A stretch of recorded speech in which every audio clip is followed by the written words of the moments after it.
முருகப்பெருமான் தன் தந்தை சிவபெருமானுக்கு பிரணவ மந்திரத்தை உபதேசம் செய்த தலம் சுவாமிமலை.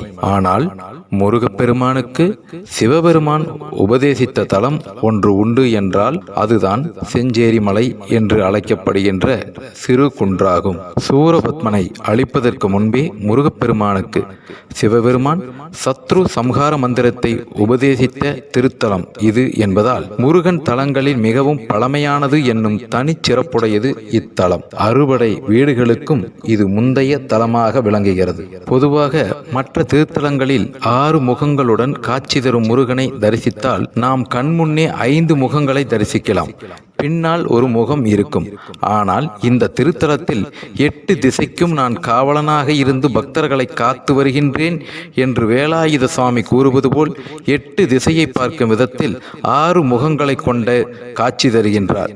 வலது பக்கம் மயில் வாகனம் அமைந்துள்ளது இதன் சிறப்பாகும். சூரனை அழிக்கும் தருணம் நெருங்கிய போது சூரர்கள் மாயையில் வல்லவர்கள் என்பதால் அவர்களை அழிக்க சம்ஹார மந்திர உபதேசத்தை முருகப்பெருமான் பெறுவது அவசியம் என்று பார்வதி தேவி உணர்ந்து ஈசனிடம் கூறினார். சத்ரு சம்ஹார மந்திர உபதேசத்தை முருகப்பெருமான் பெற விரும்பினார். அதனால் அந்த மந்திரத்தை குமரனுக்கு உபதேசிக்க சிவபெருமானும் முடிவு செய்தார். அத்தகைய மந்திரத்தை பெறுவதற்கு முருகன் கடுமையான தவம் செய்ய வேண்டும் என்று சிவன் கூறினார். அதன்படி அவர் தவம் செய்வதற்கு இடமாக 4 வேதங்களாக இருக்கும் கடம்ப மரமும் தர்ப்பையும் கங்கையும் தோன்றும் இடமாக விளங்க வேண்டும். மகாவிஷ்ணுக்கு சிவஜீச்சை அளித்த இடமும் உள்ள இடத்தில் தவம் செய் என்று வழிகூறினார். சிவபெருமானின் அருளாசியுடன் தவம் புரிவதற்கு ஏற்ற இடத்தை தேடி முருகப்பெருமான் பூலோகம் வந்தார்.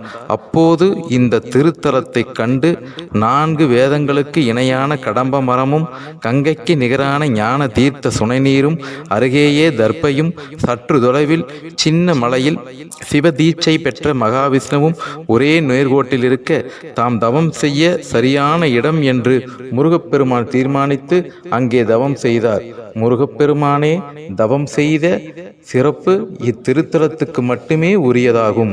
முருகப்பெருமானின் கடும் தவத்தை மெச்சி சிவபெருமான் அவர் முன் தோன்றி அவருக்கு சத்ரு சம்ஹார மந்திரத்தை உபதேசித்தார். இந்த மந்திரத்தை அவர் அம்மலையில் கற்றுத் தேர்ந்ததால் அங்குள்ள முருகன் மந்திர வேலாயுத சாமி என்று அழைக்கப்பட்டு எழுந்தருளி பக்தர்களுக்கு அருள்பாலித்து வருகின்றார்.